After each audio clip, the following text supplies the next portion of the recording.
So Shroud is written by Munshi Premchand only. Shroud जो short story collection है कफन, उसका English version है, और एक story carries this title the shroud. Ironical है title because it revolves around shroud, but वो shroud dead body को end तक भी नहीं मिलता. लास्ट में भी it is shown that they are fainting and they are not in position to buy a shroud by the end of the story. So what is the story? It begins with these two fellows, which you can see in the picture. They are roasting potatoes. This lady, he is Madhav.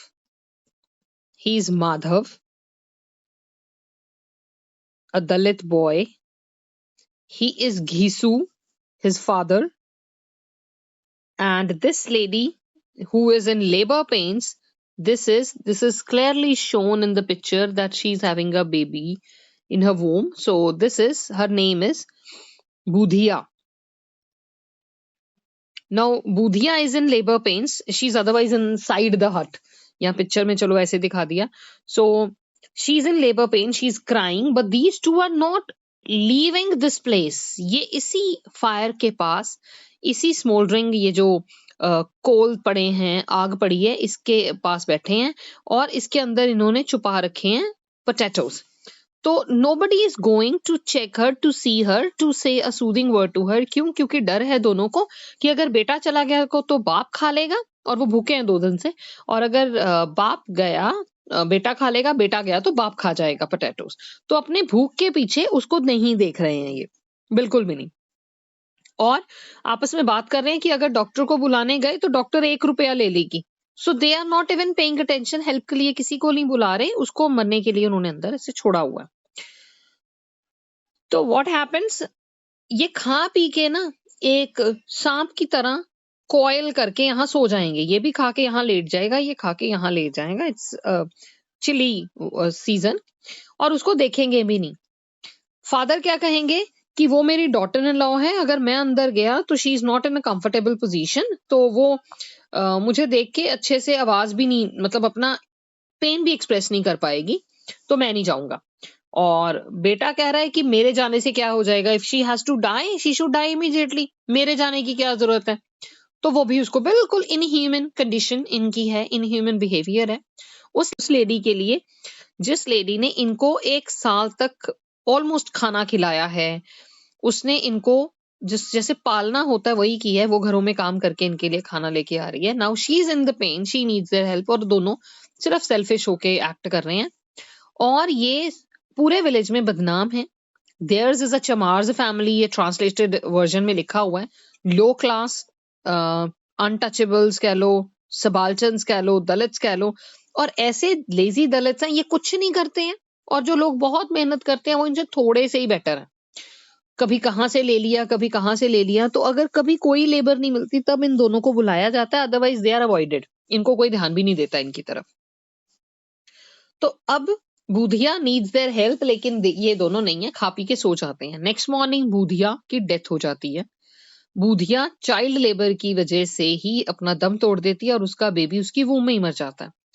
फिर ये अपनी छाती पीटना शुरू कर देते हैं, रोना शुरू कर देते हैं, और इनकी आवाजें सुन के कुछ आसपास की औरतें आ जाती हैं who are feeling sorry for Budhiya and her fate.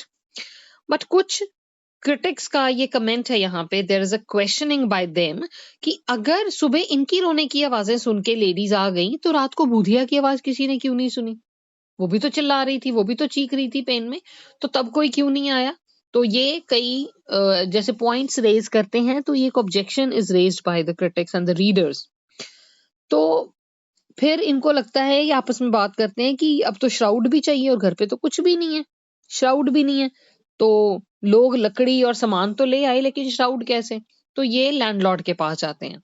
Landlord को गुस्सा बहुत आता है, बट ऐसी बात सुन के कि डेथ हो गई है घर पे, वो इनकी तरफ थोड़े पैसे फेंकता है. उसको लेके ये लोगों को वो पैसे दिखा दिखा के टोटल सम ऑफ 5 रुपीज इकट्ठा कर लेते हैं, which is a huge amount in those times. तो वो लेके ये अपना खरीदने श्राउड ये जाते हैं, बाहर बाजार जाते हैं. और करते क्या है, ये वो जो पैसे इनको श्राउड के लिए मिले होते हैं, by chance they happen to be in front of a liquor shop, वहां पे आराम से खाने की चीजें लेते हैं, शराब की बोतल लेते हैं और बुधिया को ब्लेसिंग्स देते देते ये खाने लगते हैं। जब ये होश में है तो ये कह रहे हैं कि अगर उसने मरना है वो मर जाए। अब ये मतलब बेहोशी की हालत में है, इन्होंने शराब पी रखी है। अब ये बुरा फील कर रहे हैं कि हम उसको बचा सकते थे, अगर हम ये करते, वो बेचारी उसको भगवान हेवन में ब्लेस करे, वो जाते जाते भी हमें खाना खिला गई। तो अब ये ऐसी ऐसी बातें कर रहे हैं और अल्टीमेटली ये करते करते ये इतना पी लेते हैं, आपस में कहते हैं कि पैसे तो हमने खर्च दिए। अब तो फादर उसको कहते हैं कि डोंट वरी, बुधिया को श्राउड मिलेगा। और ये भी बात करते हैं कि श्राउड देखना किसने, वो तो जल ही जाना है।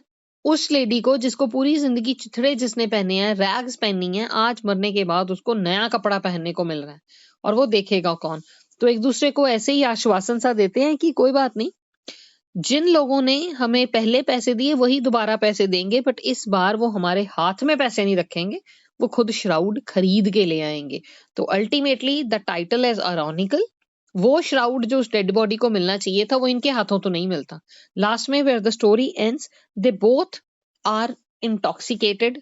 वो उन्होंने बहुत जम के शराब पी रखी है और वो बिल्कुल बेहोशी की हालत में है, वेयर द स्टोरी एंड्स।